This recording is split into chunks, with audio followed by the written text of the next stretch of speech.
Okay, first chapter. This is the first lecture of the year.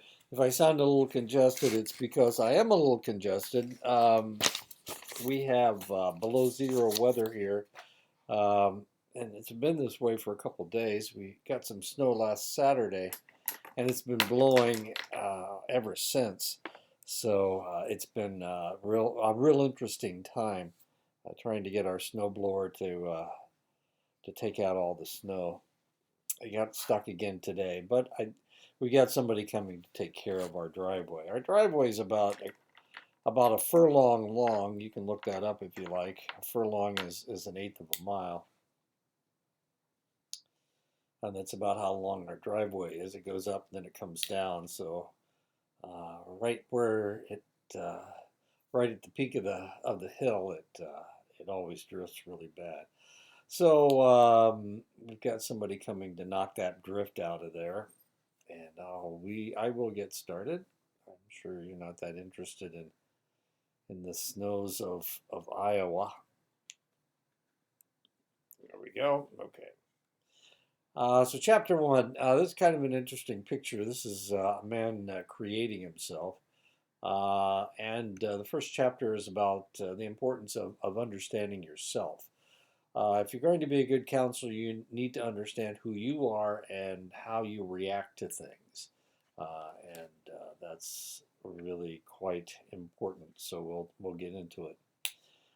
Influences on personal development. To understand the client's personal beliefs. This will be influenced by different aspects of the client's culture, how closely do they adhere to the culture in which they grew up, the client's race, how strongly do they identify with their racial structure.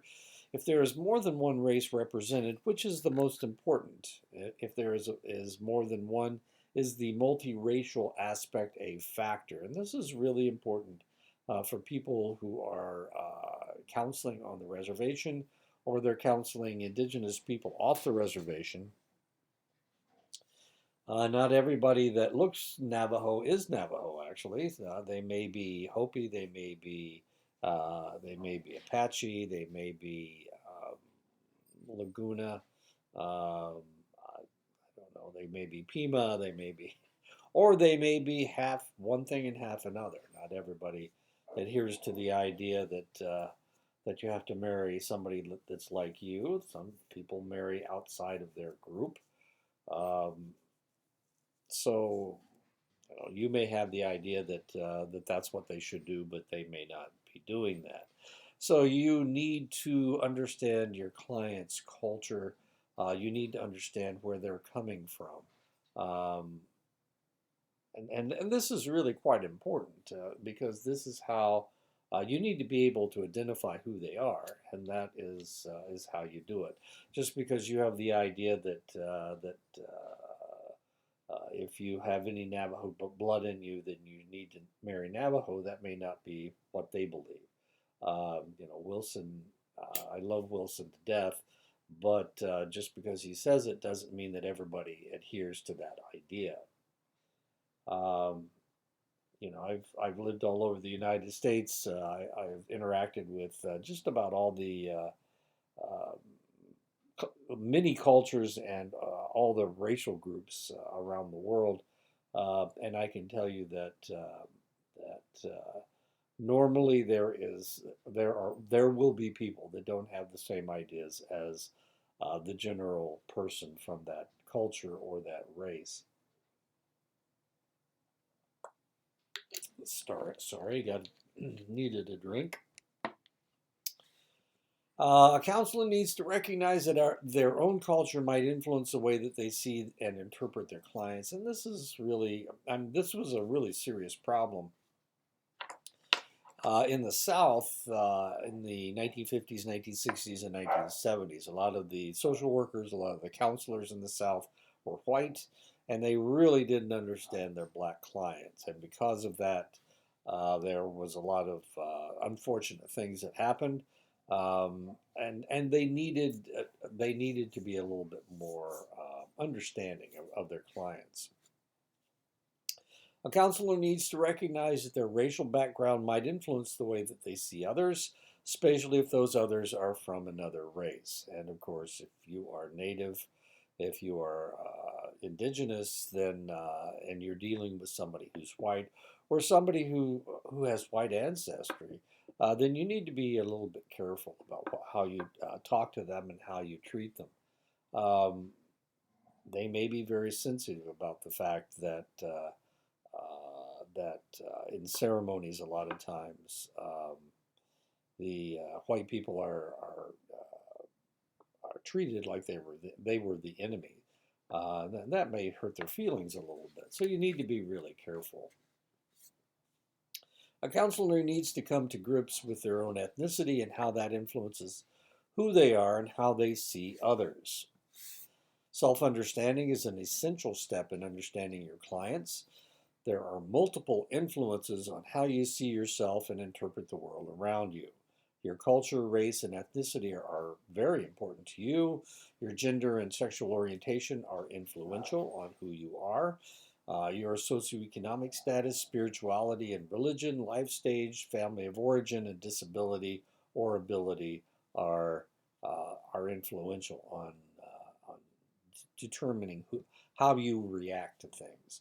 The level of stress demands on your life is important as well. My wife was talking to me today about teachers and medical personnel. I've worked in both fields. She was trying to explain how there's a lot of stress in teachers' lives. My daughter's a teacher, and she's right. Teachers are under a lot of stress these days. A lot of strange things are happening now, especially if you're trying to do face-to-face classes at the secondary education level. Really tough out there. Do you wear masks? Do you make your students wear masks? All of these things come into play. Multicultural competence is a significant predictor of satisfaction in counseling. Difficulties may arise from unacknowledged differences in perception. It is critical to examine beliefs, assumptions, and biases. It is equally important to understand a culture's influence on clients. Um, uh, this is multiculturalism. The idea of multiculturalism is accepting people's culture, um, whatever, no matter what it is. Um, there is another movement in psychology and in social science called diversity, where you assume that everybody is the same. So you feel that everybody is equal. Well, that's a good idea that everybody is equal. But if you reject the person that they are because of their culture, if you reject their culture and just assume everybody's the same, then what you've done is you've negated their culture, and that's not really a very good idea. People feel more comfortable when you accept them for who they are, whether they're African American or whether they're white or whether they're indigenous or whether they're Hispanic. You need to accept them for who they are and respect them no matter what the circumstance is. We read about other races, cultures, and ethnicities. How do we learn about other cultures? We read about them. That gives us a clue as to what's going on with another culture. We recognize the strengths and weaknesses in dominant and minority racial groups. By developing meaningful relationships with people from various racial and cultural groups, we can gain a different perspective on all people. Just because you have a best friend who is African American doesn't mean that all African Americans act that way, but it gives you a good idea, and it shows you that you need to respect other African Americans because you respect and love your fellow your colleague who is African American. Same way with Caucasian, same way with indigenous people. You need to respect everyone equally. By developing relationships with colleagues and mentors who are willing to discuss cultural and racial issues. This is a tough one. I have a good friend. I, I have lots of friends, but I have a good friend who is a colleague. I have lots of Danae friends. Most of them are named Begay, strangely enough. Um, no, I'm just kidding. Patrick Blackwater, Jeremiah Barber, Marius Begay, of course, is a really good friend of mine. He used to live next door to me, and I used to lend him wood when he needed when he came down.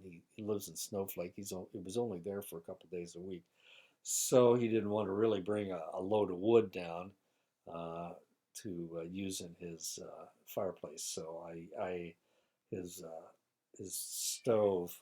So I would lend him a lot. I would lend him wood. We were good friends. He helped me out a lot, and I helped him out whenever I possibly could. Good guy. And we have been able to talk about these things about cultural and racial issues. I've had African American friends as well. I know that's a cliche. One of my best friends is African American, but the reality is I've spent a lot of time in the military and working in medicine, and I've had the opportunity to live all around the world and all around the United States. So this is something that's happened with me. I haven't just lived in one place all my life. Lived a lot of different places. We lived in a black neighborhood when my wife was stationed at she was stationed bowling in Washington D.C. and we lived in a black neighborhood. It was really kind of fun. We had a great time. We lived in a Hispanic neighborhood in California. Um, it's you got to live with people to understand people, I guess. It's easier when you're living with people. My experiences living in Hogan housing, in faculty housing, at Saley was very eye opening. It helped me a lot. How do you learn about other cultures? Watching films about other races, participating in cultural activities, or visiting other countries, if you possibly can. Visiting other countries, I mean. Um, Culture has a strong influence on the roles that many people see as appropriate: proper behavior of children toward parents, level of independence and autonomy of children, patterns of communication between parents and children, family boundaries and responsibilities, expression of emotions. How much emotion do you show? Um, I have been around people that laughed all the time. They made jokes about just about everything. So when my father was still alive, I would go visit my parents, and all my brothers and sisters would come over. At that point I had five brothers and sisters, and we'd sit around the table and we'd joke about things. And my dad grew up in a different era where you didn't make jokes about everything, and he would say that's enough humor for now, that kind of thing. It was really kind of funny. And I usually would make a joke about that. he enjoyed he enjoyed seeing all of us together, but sometimes he felt that we were being too frivolous, I guess. Anyway, cultural values can influence feelings about work. Cultural values can influence feelings about education. This has come up many times. Why do minorities have more trouble with education? Well, one reason is because education is geared toward white people. It's geared toward Caucasians. It's structured for them. Um, that most of our educational practices started in England and came over to the United States. Well, England at the time was white, and education was primarily for white males at the time. Then, of course, uh, they started educating females. They have tried to educate minorities, the forced minorities. That's what boarding schools were all about. But education is kind of that way. So, and that's one of the reasons why IQ tests, I think, no, it's not in this class. I'm asking a question about IQ tests, but so one reason why IQ tests are a little bit more difficult for minorities than they are for Caucasians because they're geared toward urban Caucasians. So they're geared away from the rural mindset. They're geared away from minorities.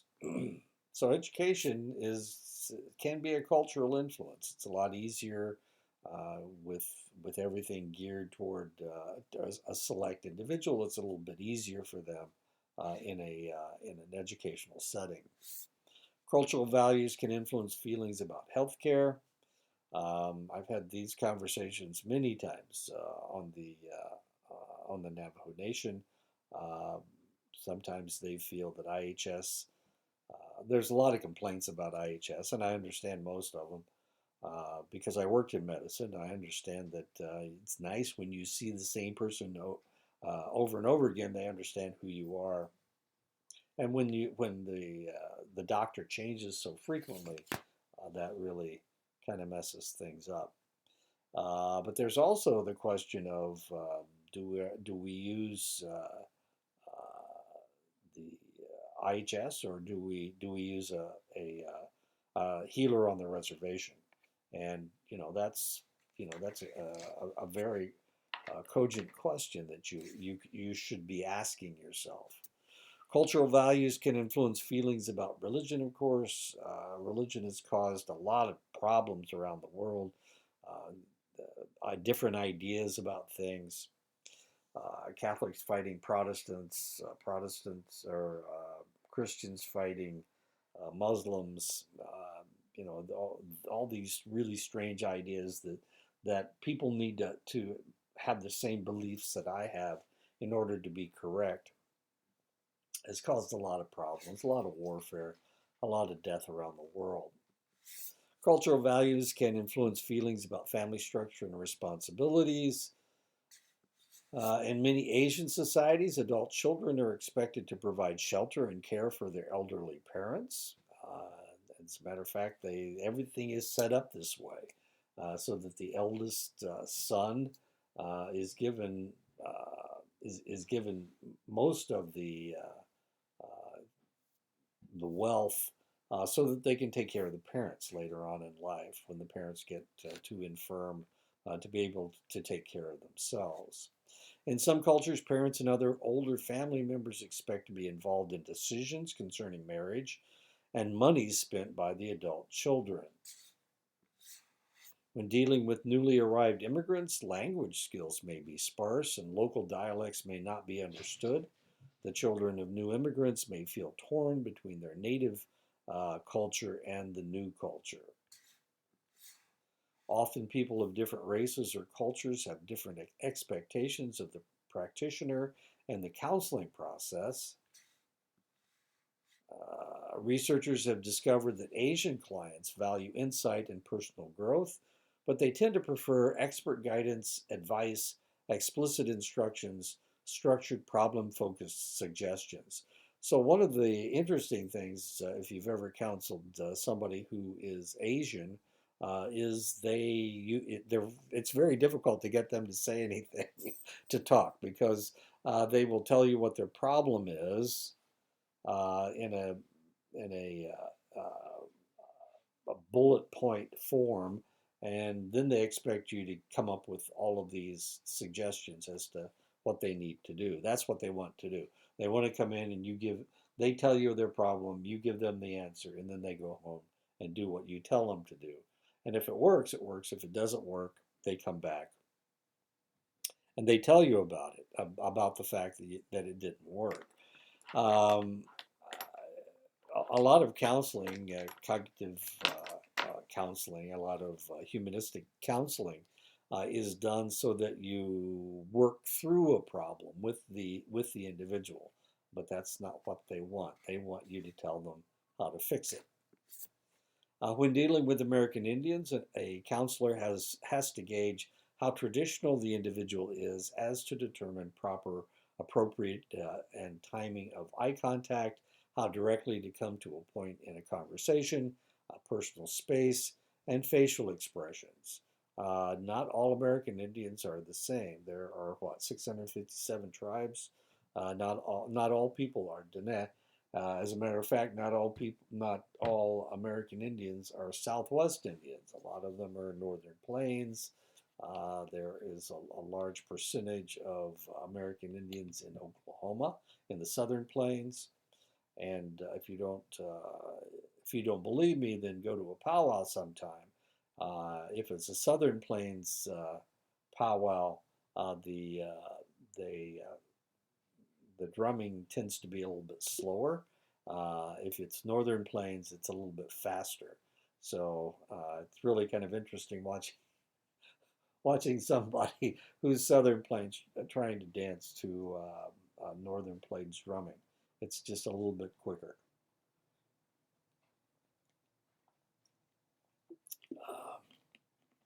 As interesting as that is, or not, whatever. The dominant culture in the United States, the dominant culture is the white culture. Because of the dominance of the culture, whites tend to be given institutional benefits referred to as white privilege.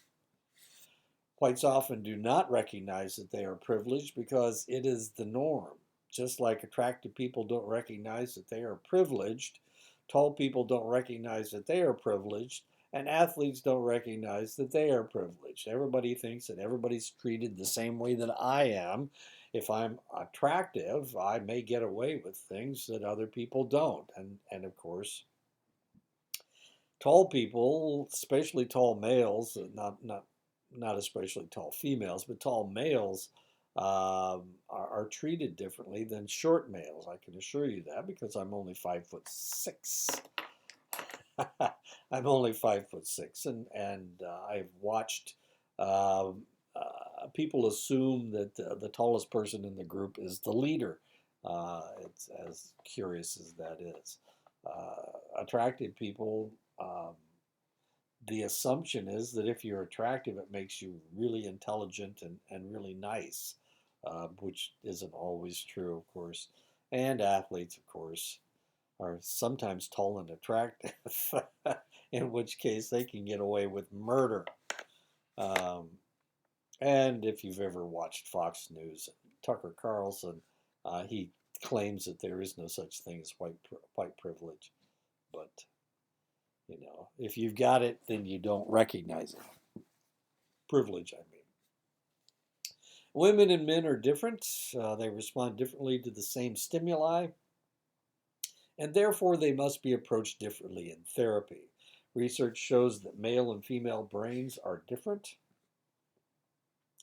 Sex is based on genitals. Men are born with penises and women are born with vaginas. But the difference in brain structure begins after about the 6th week. At that point, the male fetal brain is bathed in testosterone and the female brain is not.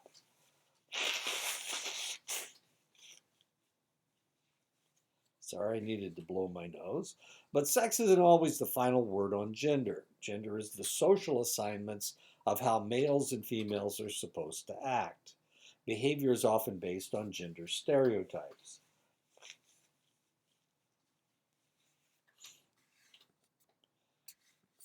Gender stereotypes prescribe how a person should respond to life.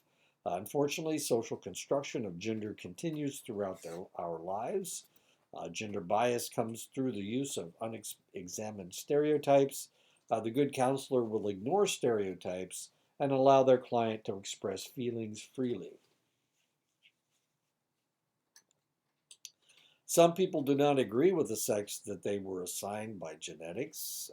These individuals are referred to as transgender. If they have sex reassignment surgery, they become transsexual. So a male can become a female, and a female can become a male.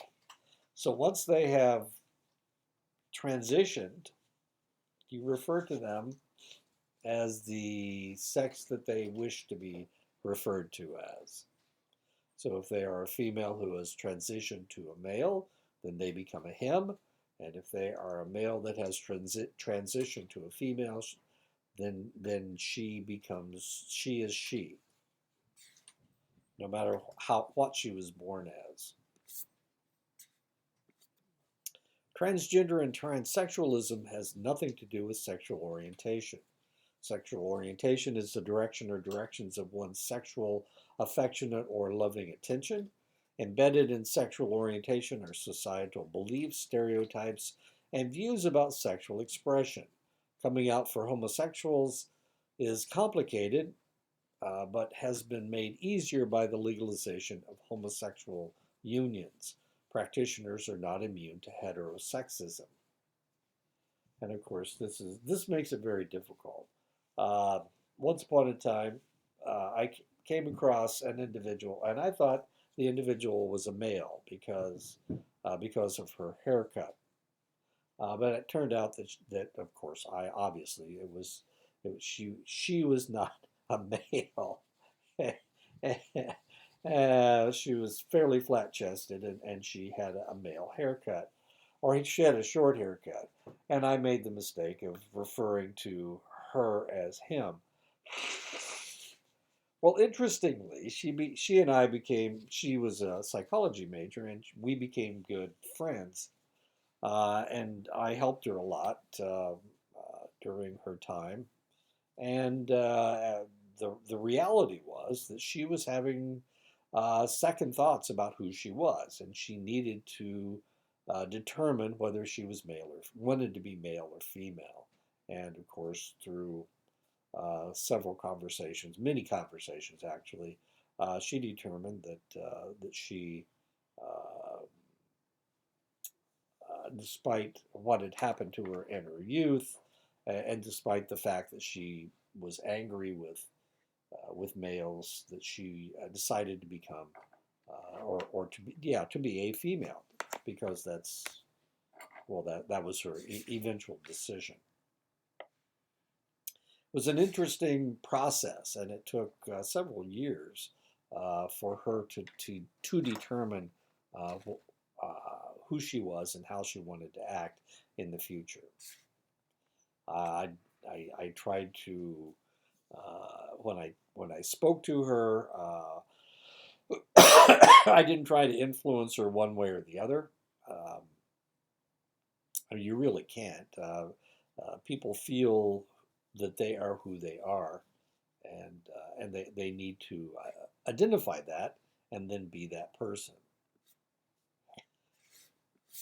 Socioeconomic status refers to the standards and measurements of economic wealth and structures. Socioeconomic status is especially efficacious in capitalist economies where wealth dictates your position in society. And of course, we live in a capitalist society. Socioeconomic status is based on several measurements: your income, your occupation, and your education. Socioeconomic status influences many aspects of your life. Quality of health care, obesity is tied to socioeconomic status, educational possibilities, neighborhoods that you can afford, child care. All of these have to do with socioeconomic status. It is important for practitioners to understand understand the invisible but powerful impact of socioeconomic status. The higher the socioeconomic status, the more likely a practitioner will assume success for their client. This isn't always true. Sometimes wives don't have to work if the male has a high socioeconomic status. Therefore, she may feel kept, as it were, um, And a lot of times they have problems because they don't have anything to do. They've never had anything to do. There's no purpose in their lives, and this is usually what the problem that you see. They come in depressed, or they come in with anxiety because they lack um, purpose in their lives. They just don't have any reason to be because they don't have any work to do. They don't have. There's no struggle in their life. Everything is easy for them. For many clients, spiritual and religious beliefs and training are key to their existence. A wise practitioner will not question a client's spiritual or religious training. Religion involves communal behaviors. Spirituality can be understood as an individual's relationship to God or any ultimate power. This is self flagellation. These are Shia Muslims. On the day that their prophet was assassinated, they walk through the streets flagellating themselves and cutting their backs. And this shows that they are one with their prophet. This is just Shia Muslims. The Sunni Muslims have don't do this. This is just Shia. Some religions are totalitarian in nature or don't accept any other religious concept as legitimate but their own. Other religions are pluralist in nature and accept many practices as legitimate. A practitioner must be aware that their own spirituality or religion might taint their view of a client. A practitioner must accept a client within the client's religious context. Not the easiest thing in the world to do. If you're a Christian, sometimes it's hard for you to accept somebody who's not Christian. If you're Jewish, it may be difficult for you to accept somebody who isn't Jewish. If you come from a fairly totalitarian religion, such as the Mormon Church, a lot of times it's difficult for you to accept the fact that people aren't Mormon. And it isn't just the Christians, the Jewish people, and the Mormons, of course. It's also Muslims, Buddhists. It really all depends. Really all depends. And the bottom line is that no matter who you are, no matter what your spirituality is, you need to allow your clients to have whatever spirituality they find necessary. That's the point. As we age, we change, going from an infant to a toddler, a child, an adolescent, a young adult, and then declining as an adult until we are no longer functional and we die. Actually yesterday, Sidney Poitier died at age 94. 94 is a lot of years to live, and he lived a long and fruitful life. Um, Betty White died at 99. Would have been her birthday on the 17th. They were going to have a big party for her 100th birthday, but she didn't quite make it. She died last week, I think. Close. She almost made 100 years, but not quite. So we live until we die.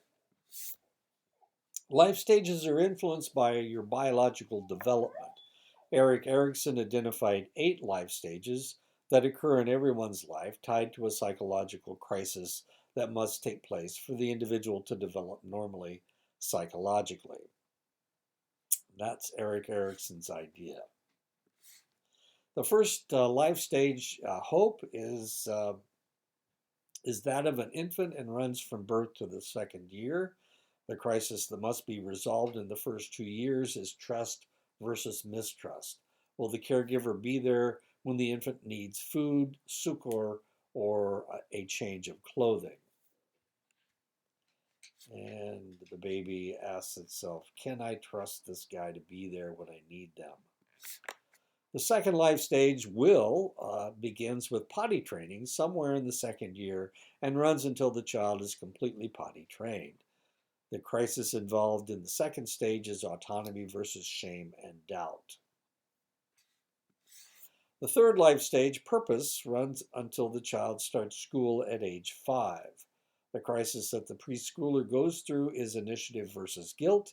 Has the child been allowed to express their desire to discover the world on their own? The fourth life stage, competence, involves going to school and developing a whole new social interaction. The fourth crisis is in industry versus inferiority.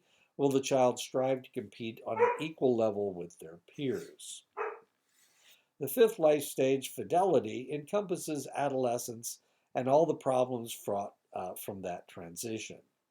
The crisis that Erickson identified at this point in life was identity versus role confusion. Who will I be as an adult? And of course, this may be the stage that you're in. Of course, you may be older. You've already decided who you want to be as an adult. I'm reading a book, really a kind of an interesting book right now. It's about college kids, and they have just it is their graduation day, and they are trying to figure out what they want to be when if they ever grow up. They're trying to decide whether to go into relationships right away, or to find a job, or what they want to do. And the individual that is the main focus of the book is a young female who just broke up with her boyfriend. She was going to move in with him. Uh, but now she can't do that because they just broke up 3 weeks ago. She's about to graduate from college, and she doesn't have a place to live. She doesn't have a job. She's planning on living with him, and he was going to take care of her, but that's not going to happen now. I'm just right at the beginning of the book, so looking forward to seeing what happens with these people. The sixth life stage, love, occurs as a young adult. The crisis that Erickson identified at this point in life was intimacy versus isolation. Will I pair bond and have children, or remain alone? The seventh life stage, care, involves getting older and runs through the heart of the individual's working years to retirement. The crisis involved is generativity versus stagnation. The last life stage, wisdom, deals with an individual's declining years and ends with death. The crisis the individual faces at this stage in life involves a life well lived or a life wasted, and the crisis is integrity versus despair. And of course, this is a picture of despair. That's what you look like when you're in despair. Different rates of physical development and social pressures influence life stage decisions. Some people may go through the life stages quickly because they are forced to support their family at an early age. Others may delay getting into adulthood because life situations have not forced them through identity versus identity confusion. When I was going through these types of problems, identity versus identity confusion, the Vietnam War was going on. So a lot of people, as soon as they graduated from high school, were being drafted into the Army, going over to Vietnam and coming back. That's what happened to my brother. My brother graduated from high school in 1969. He graduated in June. He turned 18 in July. He was drafted, and he was in the Army by August, and he was in Vietnam by February of the next year. Um, Most of the characters in Seth Rogen movies seem to be going through identity versus identity confusion. Especially, they seem to delay the whole process by smoking pot. It allows them to be adolescents for longer. People that drink a lot, what are they doing? They're declaring their adolescence, and they're not going to grow up. So that can be a process of delaying things. The reality is that when somebody starts drinking and starts drinking heavily for an extended length of time, one of the things that happens to them is that their brain stops maturing at that stage. So if they start drinking at 16 and don't stop until they're in their 30s, their brain is still actually stuck right there at 16. So they're all most of their mindsets are 16-year-old mindsets, as curious as that is. Oddly, during adolescence, everyone wants to fit in, but adulthood means establishing your own identity. This is really kind of strange. Everybody wants to be like everybody else in high school, but as soon as you grow up, you want to create your own identity. So adolescence is very much different than adulthood. Practitioners help clients deal with challenges of life stages. Not everyone passes through or is allowed to pass through the life stages at the same rate. Some people are assisted through the life stages by their significant others. Family influences our worldview. What we are told as children will temper the way that we deal with people outside the family all of our lives. Even the concept of family may be skewed by those who we grow up with. For example, your idea of family is far different than my idea of family. When I was growing up, my extended family wasn't something that we really dealt with. Of course, there were 8 people in my family, but that was it, pretty much. I didn't have any grandparents. They had all died before I was born. I had aunts and uncles, but they were fairly tertiary. I mean, they were really out there someplace. And we only interacted with them once or twice a year. But you guys have the clan system, and the clan system extends your family beyond your immediate family.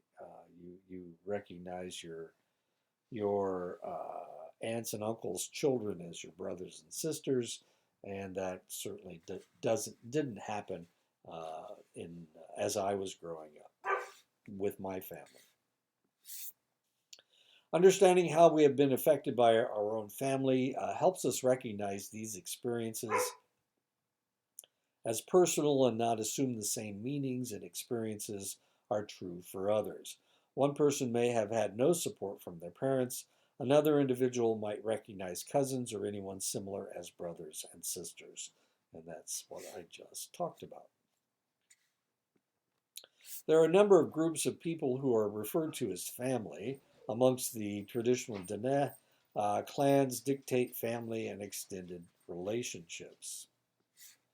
Developing stages for families are influenced by culture, religious and spiritual beliefs, socioeconomic status, etc. As families develop in time, changes in any of these statuses can cause changes in family dynamics.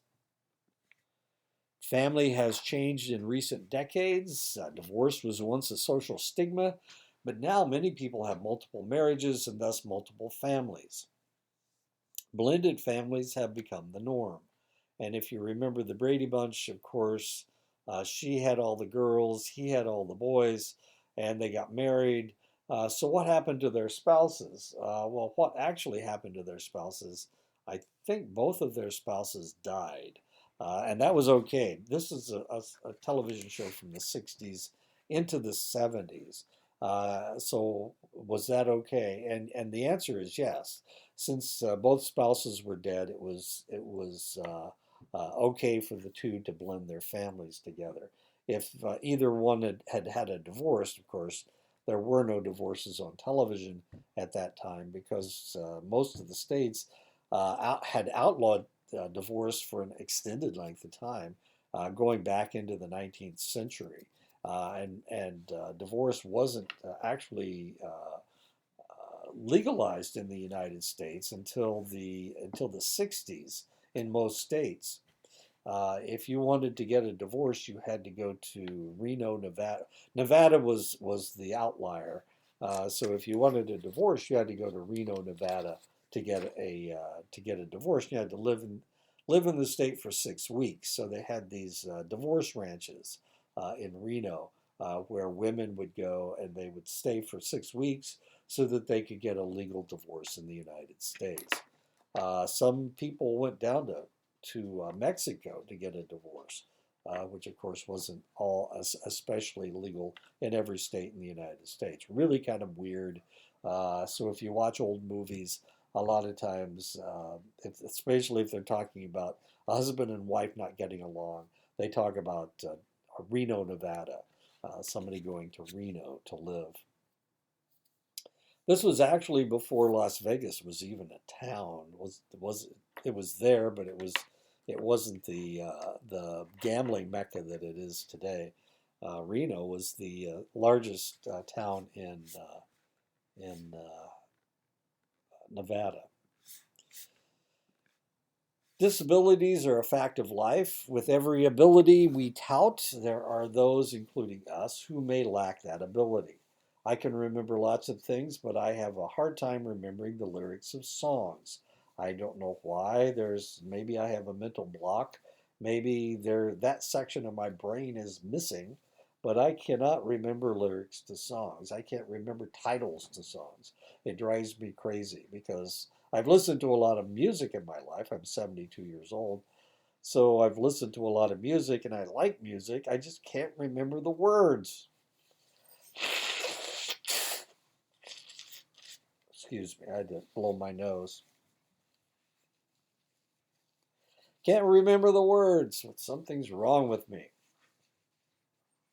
And that's not a real disability, of course, but as you can see, not everybody has the same capabilities. My grandson, my goodness, he knows the words to all these songs. I've never even heard the songs before, and here he is just singing along with all these songs. My daughter was the same way. She was able to pick up a song, hearing it one time, she knew the whole thing.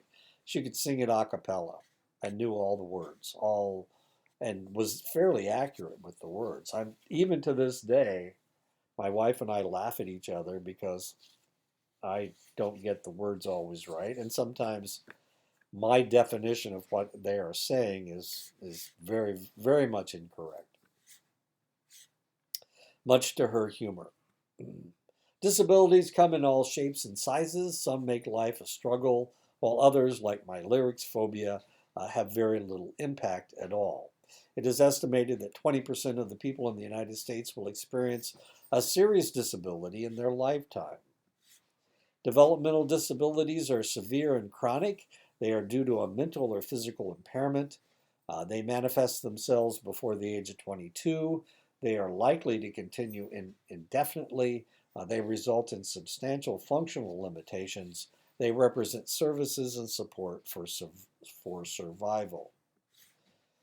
In the past, many people with disabilities were isolated from the mainstream community. However, through legislation, people with disabilities are now afforded the opportunity to live lives as close to that of a non-disabled person as possible. There are legal protections for those with disabilities. Americans with Disabilities Act, Individuals with Disabilities Education Act, the Civil Rights Act, the Fair Housing Act, the Rehabilitation Act, the Affordable Health Choices Act. Language is important when dealing with people with disability. Words used in the past may have taken on stronger and stronger stigmas. Therefore, being politically correct when dealing with disabilities makes the stigma less intrusive. Once upon a time, we talked about mailmen, midgets, and dwarves, being blind, being fat, and being crippled. This is incorrect. These stigmatized people. The correct terms are male carrier, not male man, horizontally challenged, not midget or dwarf, visually challenged, not blind, stout or overweight, not fat, disabled, or physically challenged, not crippled. We don't use those words anymore. We try not to use those words anymore.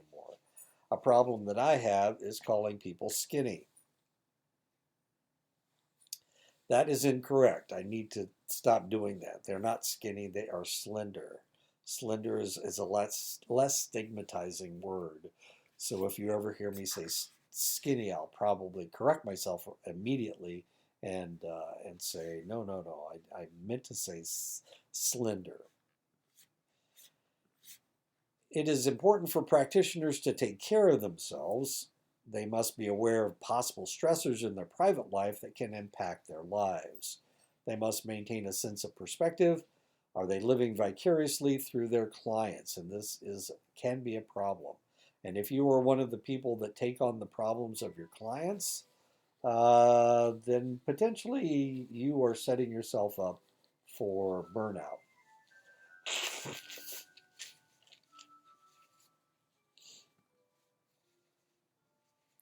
The practitioner is the instrument of therapy, and unless they are cared for and in tune, they will not be able to do their job.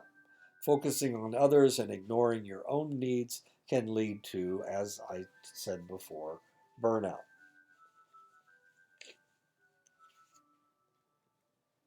Burnout is increasing discouragement and emotional and physical exhaustion. Burnout is not uncommon among practitioners. Building a healthy lifestyle is important and must be started immediately. Don't wait until you graduate to get into the groove of a healthy lifestyle. The sooner you start, the more routine it will become. Eating well, exercising, taking good care of yourself. The most important thing you can do is to take care of yourself. If you take care of yourself, then you can take care of your clients. If you don't take care of yourself, you're not going to be around long enough to take care of your clients. When a practitioner is working with a client, they will sometimes begin experiencing the emotional and physical pain of their clients. This is known as secondary traumatic stress.